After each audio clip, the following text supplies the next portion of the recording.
오늘은 12월 첫날입니다. 모든 분들이 코로나 바이러스로 힘든 한 해를 보내고 계십니다. 한 달 남은 2020년 잘 마무리하시고 내년에는 코로나 없는 세상을 희망해 봅니다. 오늘의 뉴스 브리핑을 시작하겠습니다. 12월 1일부터 실시되는 무현금 통행료 제도에 따라 RFID 설치 차량에 대해 교통체증은 없었으나 RFID 없는 차량에 대한 교통체증이 발생해 요금소 입구가 혼란에 빠졌습니다. 교통부가 1월 11일까지 RFID 미설치 차량에 대한 벌금을 유예한 상태지만 대안도 없는 상황에 발표만 하는 행정으로 인한 고통은 국민의 몫으로 돌아오고 있습니다. 지난 19일 한국으로 병원 치료차 귀국을 준비하다 운명을 달리하신 고 최승범 씨에 대한 유해 송환을 위해 한인총연합회가 모금운동을 시작했습니다. 클락에서 식자재 사업을 하다 간암으로 의심된다는 진단을 받고 이민국에서 ECC 발급을 기다리다 태풍으로 이민국 업무가 중단된 상태에서 안타깝게 운명을 달리하셨습니다. 한국 가족에게 연락했으나 시신을 포기한다는 연락을 받았으며 한국의 친구가 화장해 한국으로 보내주면 수목장을 치르겠다는 연락이 와서 한인회와 주변 지인들이 장례식을 치르기 위해 모금운동을 전개하고 있습니다. 한인회 변재영 회장은 최대한 빠른 시간 안에 고인의 시신을 화장한 후 유골함을 고인의 친구분에게 보낼 예정이고 한국에 있는 고인의 친구분이 유골함을 수목장 형태로 안장하여 고인의 마지막 가는 길을 함께할 예정이라고 밝혔습니다. 뜻있는 분들의 한인총연합회 계좌로 성금을 보내주시기 바랍니다. 삼가 고인의 명복을 빕니다.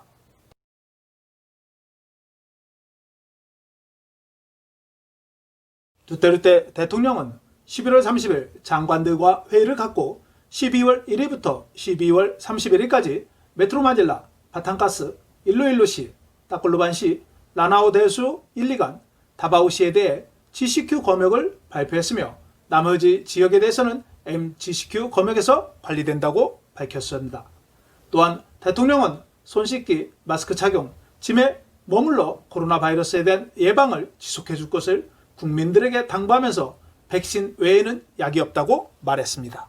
두테르테 대통령은 최근 신인민군가의 총격전으로 사망한 하원의 진보적인 그룹의 바얀 문화 대표 카를로스 자라타의 딸이 사망한 것과 관련 진보단체는 필리핀 공산당의 법적으로 무장한 신인민군의 공모자라고 주장했습니다.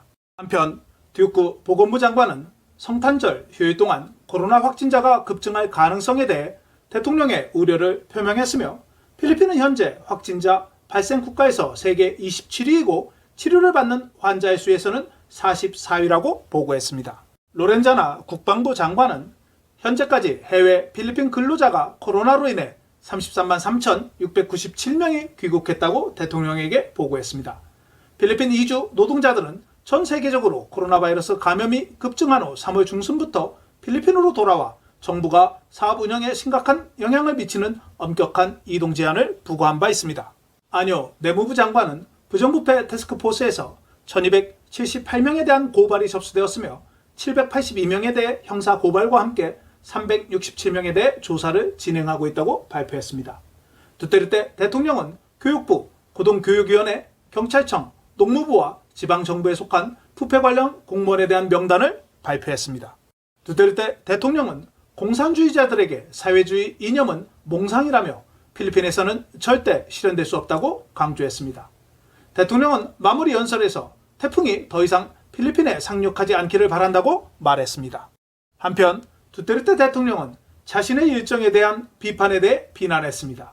대통령은 자신은 오후 2시에 업무를 시작해 새벽까지 근무를 한다며 자신의 신체 시계는 오랫동안 그렇게 적응되었기 때문이며 대통령은 자신의 일정을 비밀로 한 적 없다고 말했습니다.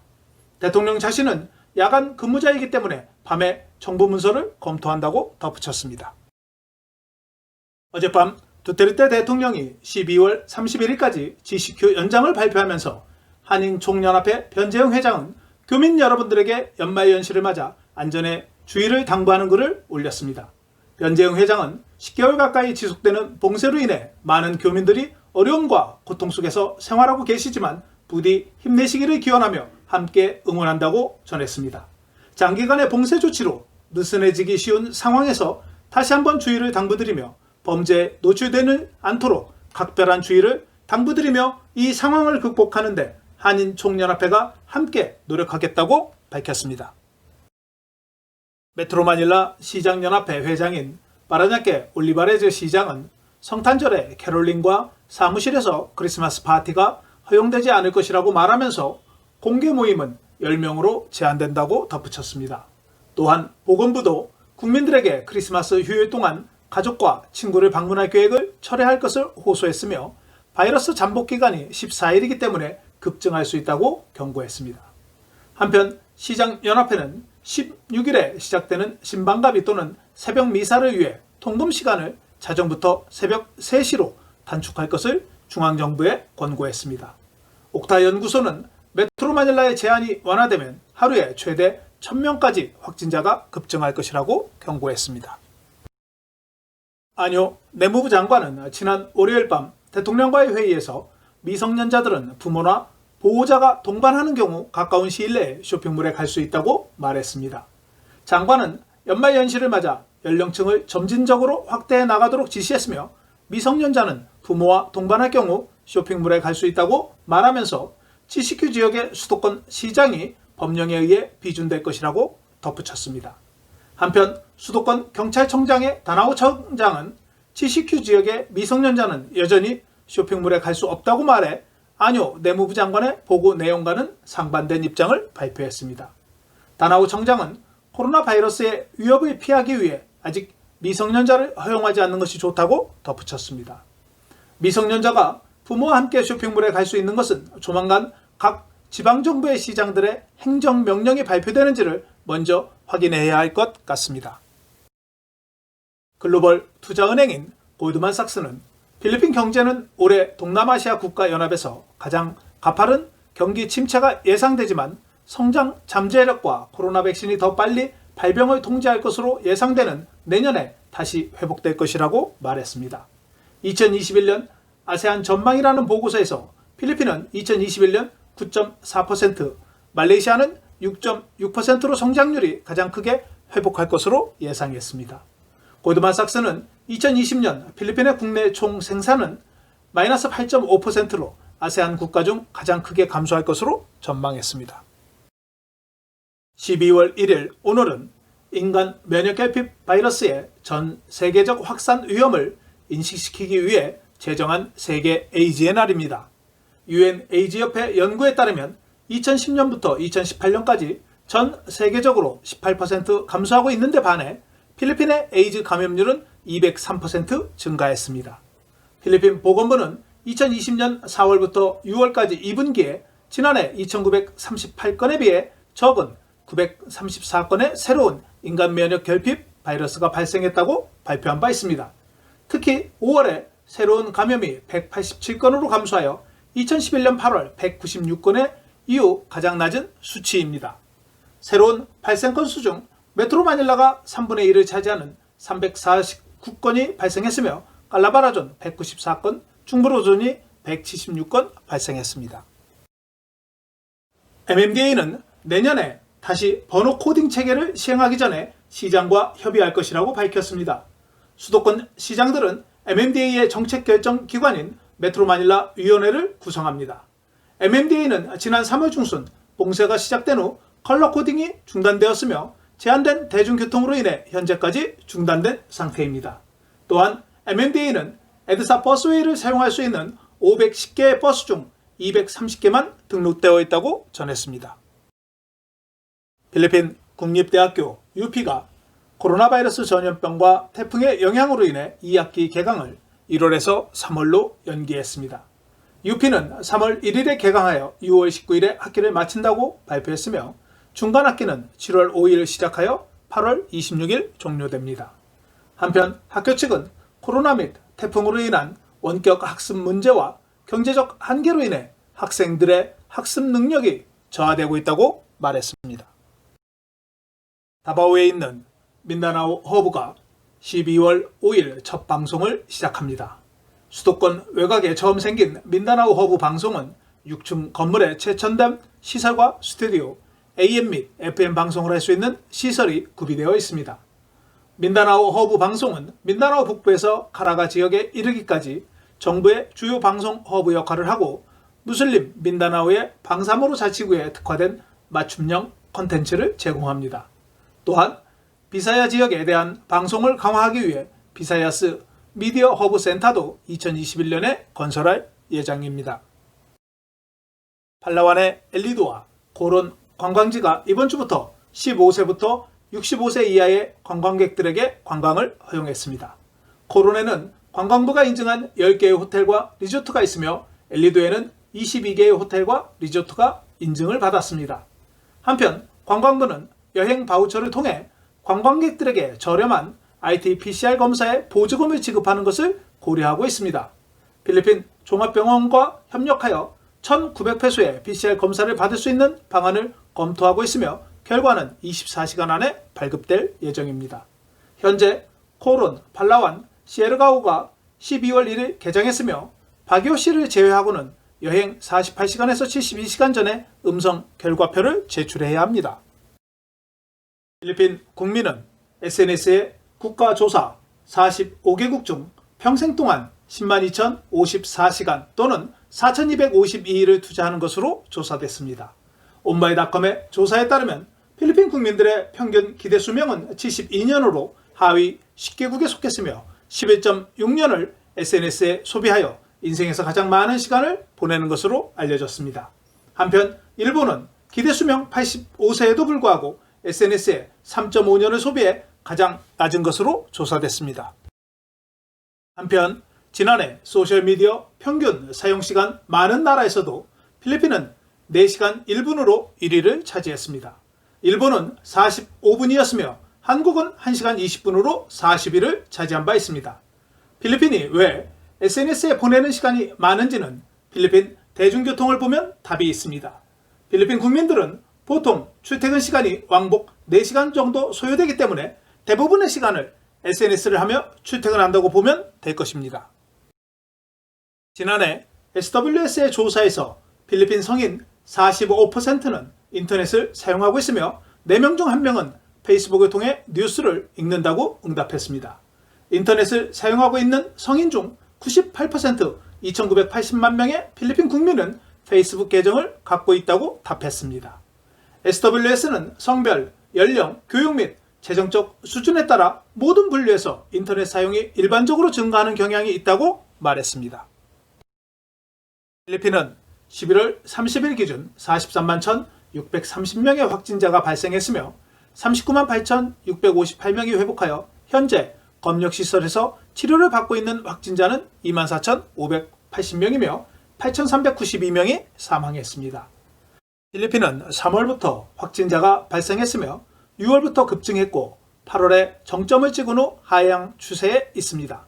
11월부터 하루 확진자가 2,000명 이하에서 증가하고 있습니다.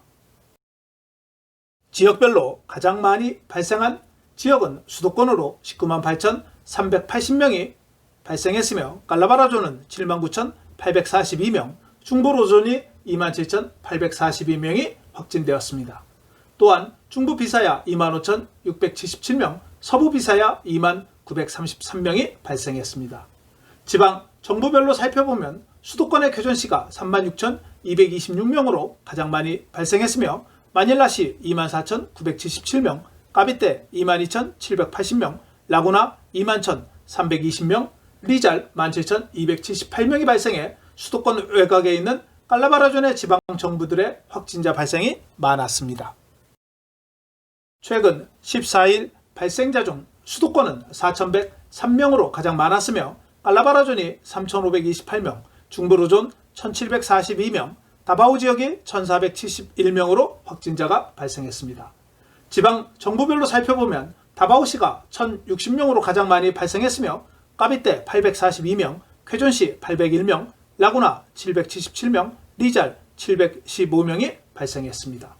자료에서 보더라도 수도권의 경우 하루 평균 300명대로 확진자 발생이 감소하고 있습니다. 확진자 발생 연령대에서 20대에서 30대 발생률이 가장 많았으며 사망자는 50대에서 증가하기 시작해 60대의 사망률이 가장 높았습니다.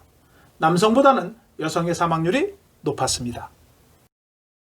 필리핀 보건부는 12월 1일 오후 4시 현재 코로나 바이러스 확진자가 1298명이 증가해 총 43만 2,925명으로 증가했다고 발표했습니다. 17,699명이 검사를 받아 1,004명이 양성 확진자로 판정되어 양성 확진율은 5.7%였습니다. 오늘 사망자는 27명이 추가되어 총 사망자는 8,418명으로 증가해 사망률은 1.94%였으며 135명이 회복되어 회복한 인원은 총 39만 8,782명으로 92.1%의 회복률을 기록했습니다. 오늘 확진자가 가장 많이 발생한 상위 5개 지역은 일루쿠스 노르테 84명, 마닐라시 61명, 쾌존 55명, 라구나 50명, 네그로스 오시덴탈 47명이 발생했습니다. 현재 확진자 중 84%가 경증이며 7.4%는 무증상자로 알려져 있습니다. 검역시설에 있는 확진자는 25,725명으로 확인되었습니다. 필리핀 하원이 지난 11월 10일부터 2,000명의 직원과 하원 의원에 대한 대량 검사를 실시해 98명이 양성 반응을 보였다고 발표했습니다. 멘도자 하원 사무총장은 대부분의 양성 확진자는 무증상이라고 덧붙였습니다. 필리핀 하원은 지난 11월 10일 이전에 3월부터 80건 이상의 코로나 확진자가 발생했으며 의원 2명과 직원 3명을 제외하고는 완치됐습니다. 필리핀 글로브 통신사는 브랜드 홍보대사로 한국의 걸그룹 블랙핑크를 임명했다고 발표했습니다. 글로브 구 CEO는 블랙핑크가 글로브 가족에 합류하는 것은 우리의 고객들에게 세계를 무대로 전진하는 것을 멈추지 않을 것이라는 증거라고 말하면서 세계에서 가장 큰 그룹 중 하나인 블랙핑크는 국내에서 많은 관심을 받고 있다고 말했습니다. 블랙핑크는 2016년에 데뷔한 대한민국의 YG 엔터테인먼트 소속 4인조 걸그룹으로 블랙핑크라는 팀명은 예쁜 색으로 표현되는 핑크를 부정하면서 예쁜 게 다가 아니다라는 블랙의 반전 의미를 담고 있습니다. 필리핀 최대 통신사인 스마트와 글로브가 한국인을 모델로 동시에 사용하는 것도 진기록이 아닌가 생각이 듭니다. 다객에 있는 베니스몰의 수로에서 영화를 볼 수 있는 영화관이 12월에 개장한다고 달러 대비 페소 환율이 1달러에 48.09 이탈리아 페소를 기록해 영감을 받아 건설한 강세를 이어가고 있습니다. 수로에 오늘 원달러 환율하고 영화를 볼 수 있는 1,100원을 기록했으며 페소에 대한 원화는 1페소에 필리핀의 대부분의 영화관들은 마감되었습니다. 코로나 바이러스로 인해 여전히 운영이 동쪽에서 접근하는 상태이며 저기압은 SM으로 발전할 가능성이 없다고 모로보 아시아에서는 예보했습니다. 7월과 9월에 메트로마닐라 야외 내일 최저기온은 개관된 24도, 상태입니다. 낮 최저기온은 29도이며 일출은 6시 5분, 영화관은 일몰은 엄격한 6시 사회적 20분입니다. 거리두기를 적용하고 오늘 준비한 소식은 재개장했습니다. 여기까지입니다. 필리핀 감사합니다. 영화 및 오늘 내용이 좋으셨다면 좋아요와 구독하기, 알림 설정을 부탁드립니다. 시청해 주셔서 감사합니다.